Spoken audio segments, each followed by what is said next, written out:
Welcome back to Bill with the Plan with Coach David here.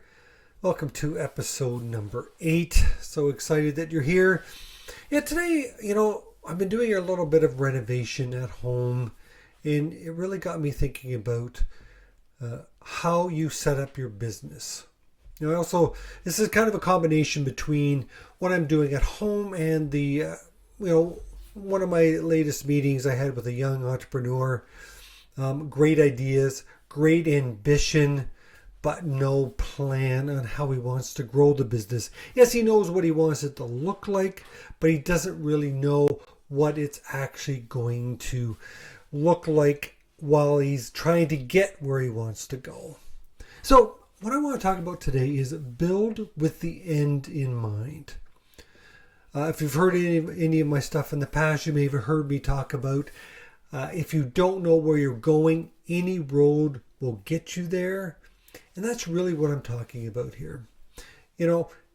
When I'm doing a renovation project, I need to know what the end goal is. I need to know what I'm shooting for.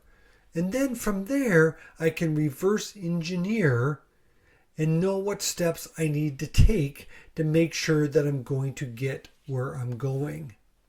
Now, right now what I'm doing is I'm putting in a washroom. A new washroom in a much bigger room, so I'm able to take some of that room and allocate it to be a washroom. Now, I spent quite a bit of time figuring out where the tub was going to be. Was it going to be a tub and a shower, standalone shower? Where was the toilet going to go?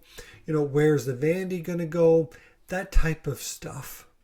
A lot of discussion with my wife about what that will look like, a little bit of back and forth, and then finally we were able to come to consensus to what that bathroom was going to look like. Knew exactly where the toilet was going to go. We knew we were just going to do a tub with a shower, and we were going to use some of that excess space to be a linen closet. And then, of course, we knew where the vanity was going to go. And at that point, I was able to start knowing what I needed to buy, how I needed to lay out the plumbing, where the electrical was going to go, and then I could start building from there. And that brings me to this conversation I had very recently with a very young, very enthusiastic landscape business owner.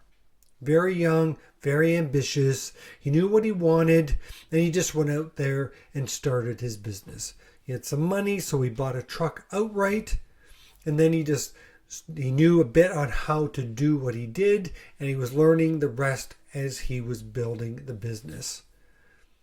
And then I was talking to him. He'd been in business for 3 or 4 months at this point, and I said, "So, do you have a business account?" "No." "Do you have WSIB?" "No." "Do you have an HST account?" "No." "Do you have business insurance?" "No." Like, he didn't have any of these things set up. He was ambitious and he went out there to start it, and kudos for him to do that.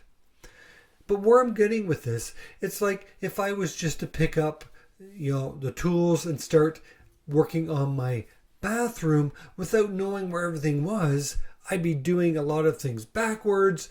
Things wouldn't work right. And at the end, I might have a bathroom, but it wouldn't look anywhere near as good as the bathroom that I ended up building by putting in the planning first. So that's my recommendation out there for every new business owner, or even if you've been in business for a while. Where do you want to take this business? What do you want it to look like? And once you know what that looks like, now you need to figure out, okay, what steps do I need to take to make sure I'm going to get there?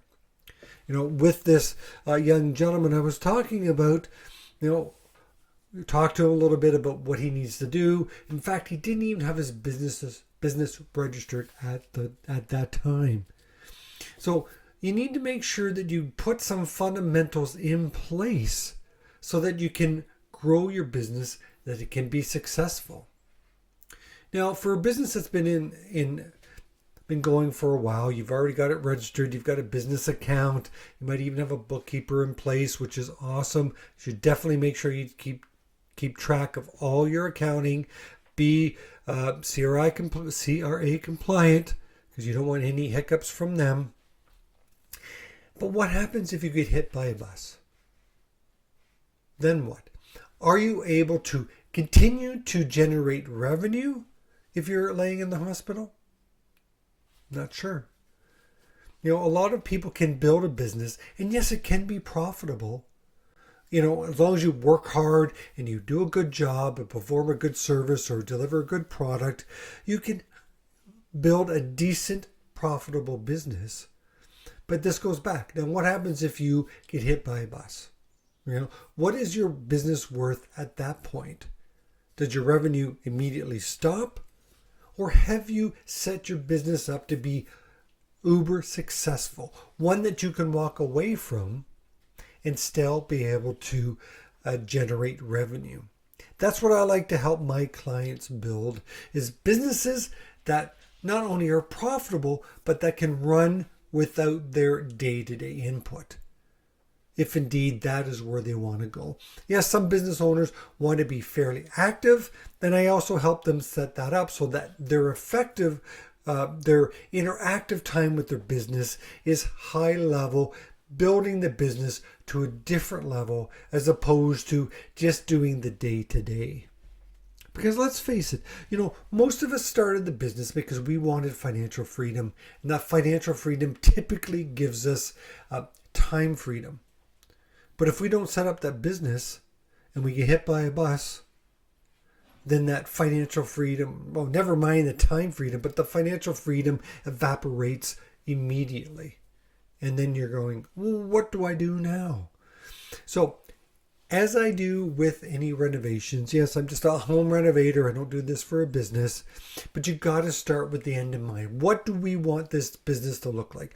Where is your toilet and your tub going in your vanity? Where does that go in your business? Just using this analogy to hopefully make it a much easier way to imagine it. So my challenge to you right now is start with the end in mind. Make sure you know which roads to take to make sure you get yourself there. Start with that end in mind. Start putting down the steps on what it takes to get there. Until next time, Coach David out.